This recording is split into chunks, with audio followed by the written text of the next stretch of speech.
Good afternoon, students. So today we are going to study one of the last major topics in ad hoc networks, that is the managed topics that we were studying, and that is to deal with the security issues.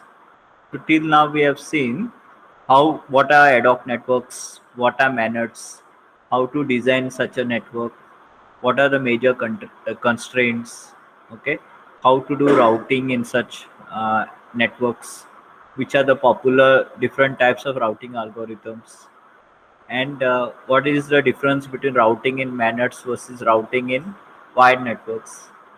So today we are going to see at the last major kind of a topic with regards to manners, that is to deal with the security issues. So basically we are going to deal and compare the security issues with respect to wired networks. How security is affected in a manner, and what's the difference between how wired networks are secured as compared to manets. Okay, so we just make a brief comparison, and then we'll look at some of the issues that are being faced in manets, and then we'll conclude the lecture with looking at the characteristics of a secure, or what are the characteristics of a secure ad hoc network. Okay, so let me start. So as you know, or let me start by saying the security in wired networks is different from security in manets. Okay, because a manet, as you know, has a very dynamic topology. Okay, so due to the dynamic nature of the topology, the challenges that are faced in a manet are different compared to the challenges that are faced in a wired network. In a wired network, the topology is more or less static. Okay, it does not change that much. It can change, but it does not change that much. Okay, also in wired networks, normally whatever equipment you are using for connection to the network is normally kept in a secured room.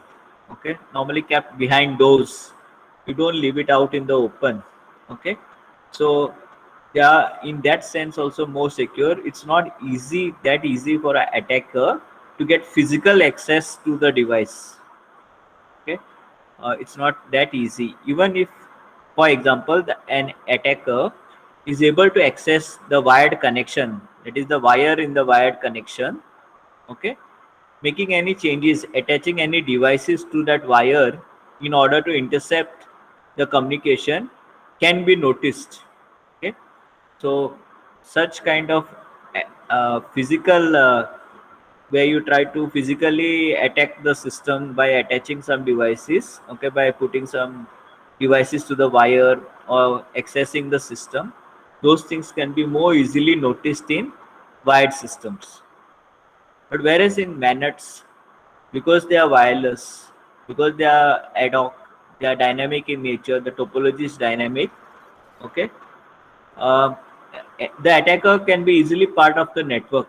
They are not kept, this kind of devices in the manet are not kept behind closed doors. You cannot keep them behind closed doors. Okay, there's no boundary, so it's very easy for a attacker to be part of the network and to steal information. It can be part of the network and inject some false information. Okay, uh, I think someone's microphone is on. Can you please check? So you're on the first slide. Yes, I've not Okay, changed the slide. okay, sir. Okay, sir. Okay, so basically, with regards to your manners, uh, they cannot be placed behind a closed in a closed room to be secured. Okay, then it's not so easy for a manet network to identify if the intruder is part of the network, because the network itself is wireless. Okay, there's no need for the attacker or the intruder to tap into the wire like it was in the case of a wired network to attack the system. Okay, so here the intruder could inject some messages, or could inject or put some trojans or viruses into the nodes. Okay, so it's more easily possible in a manet. Okay, like I told you, there are different kinds of attacks that could be therefore possible in a MANET. So for example, in a MANET at the physical layer, an intruder could cause jamming or overload the network devices beyond their capacities. Like a MANET has a limited battery capacity. Okay, so if you overload the network is dealing with unnecessary messages. Okay, it may get drained out. The battery of that MANET device may get drained out, and then the network itself may break down. Okay, all the devices may get drained out, and the network may get the network may break down. Okay, so such overloading of devices could happen. It's one of the possible ways intruder may try to bring down a MANET. Okay, also when routing is happening in a MANET, the attackers may inject some misinformation, some kind of or alter the headers of the packets. Okay, so the packets get go to the wrong routes or to the wrong nodes. Okay, so it's possible, or it may then result in the routing tables getting wrongly updated. Okay, and then a lot of routing could go wrong. So this way also one of the attacks could take place is by injecting, modifying the headers of the packets. So there are basically four security vulnerabilities that we can discuss. Okay, so the first one is, let me just show you the slides now. So based on what I've just told you, so since MANET is very mobile in nature, it has more problems with regards to fixed networks. Okay, so some of the possible ways that an intruder could attack that system is by jamming that system, by overloading, or by paralyzing. Okay, by paralyzing is like I told you with regards to routing, where the packets may be modified so that the routing tables get wrongly updated, and due to that there's a the packets keep getting misrouted, or they get wrongly routed to the nodes. Okay, then finally it leads to the breakdown of the network. So basically there are main ways in which the attackers may exploit the MANETs. Okay, the first one is that there is no physical boundary. Okay, since each mobile node is having is acting as a router and is forwarding packets, so there is no kind of a boundary. Okay, it's not very easy to make out whether a node is internal node. By internal node I mean it's a part of the network, or it is external node.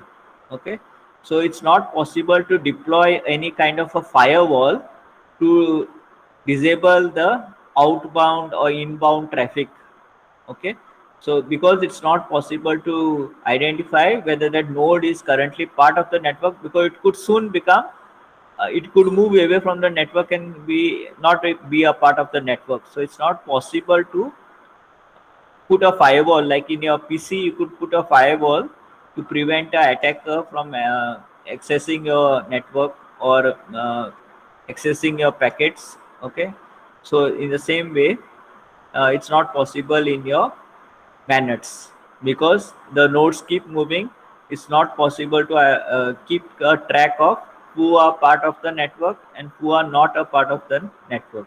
Okay, also the second reason is there could be low power RF transmissions. Okay, radio frequency transmissions. So uh, any malicious node, if it's part of the network, then it could use some kind of RF transmission, that is radio frequency transmission. Okay, to continuously transmit and then monopolize the medium. Okay, capture the medium by keeping on continuously transmitting, and then due to this the neighboring nodes are not able to transmit. Okay, so the entire MANET may have to wait for transmitting their messages, so they keep waiting. So this is kind of a signal jamming that will can lead to a attack known as a denial of service attack. Okay, so this could be the second way that a malicious node or an attacker could attack the MANET, by capturing the medium by using low power radio frequency transmissions. Then the third way that your MANETs could be affected, the security of the MANETs could be affected is because each node, your mobile device in the MANET has a limited computational capability.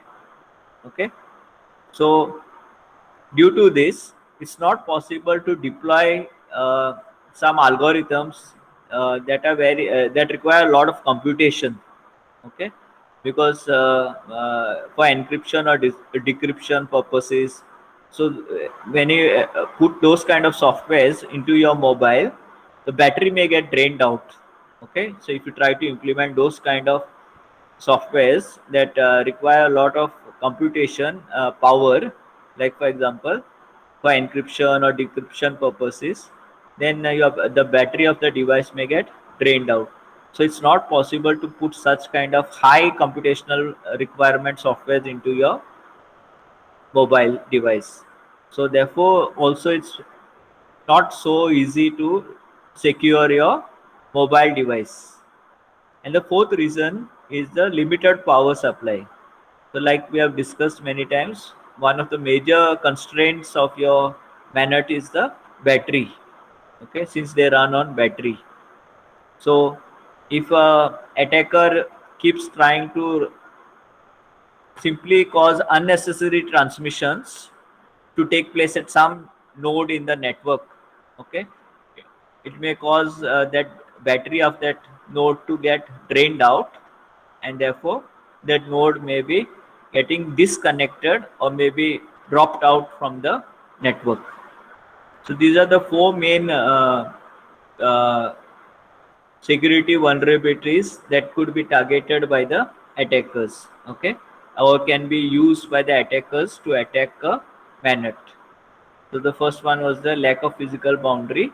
Second way they could attack is by using low power radio frequency transmission. Then the third reason could be the limited computational capabilities of the ad hoc the MANET device. The fourth one is that the MANET devices have limited power supply. So basically, these are the main issues that MANET faces with respect to the security.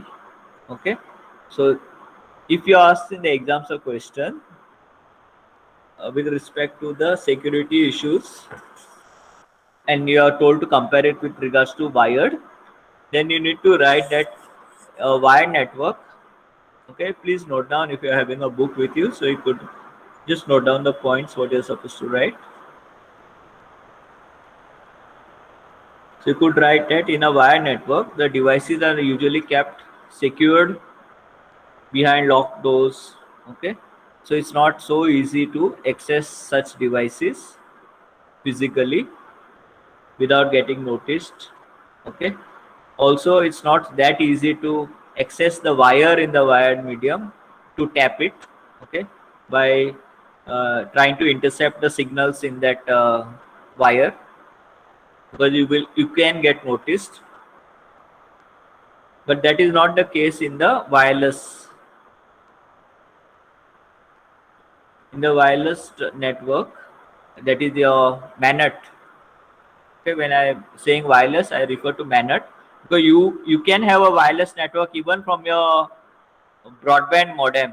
So if your modem is giving you a Wi-Fi connection, that also can be a wireless network. So I'm not referring to that wireless network. I'm referring to the MANET. So in a MANET, it's not possible to identify which node is part of the network at that particular moment. So you don't know which is the internal node and which is the external node.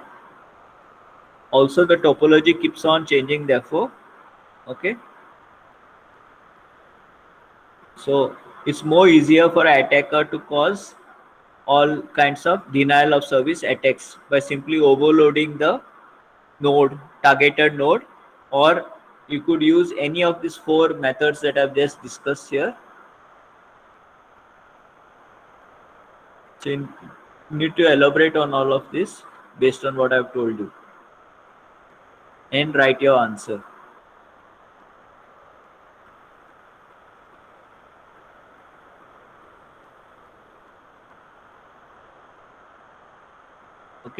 So next we look at the characteristics of secure ad hoc networks.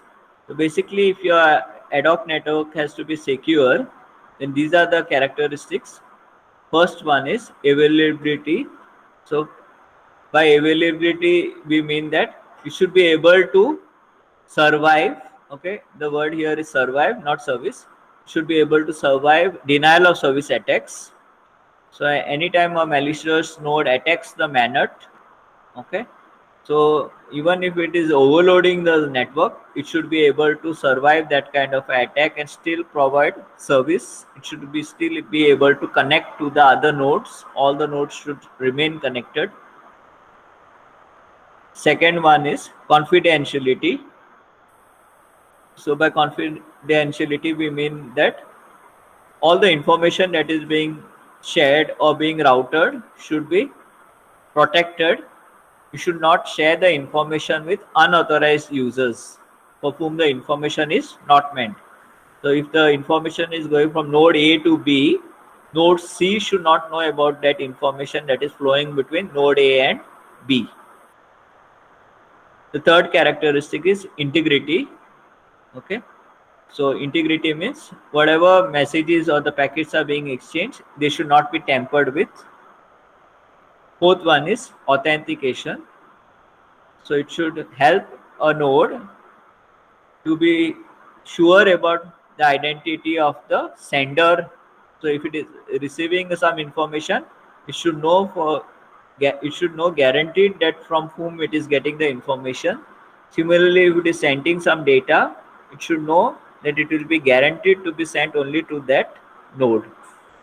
Okay, and the last characteristic for a secure ad hoc network is non-repudiation. So non-repudiation means once a node has sent a message, it cannot deny it. Okay, so this is a very important characteristic. So for example, once you withdraw money, if you have gone to the ATM and you withdraw money from there, then that once the message is come that you have withdrawn money, you cannot go tomorrow to the bank branch and say that I have not withdrawn the money.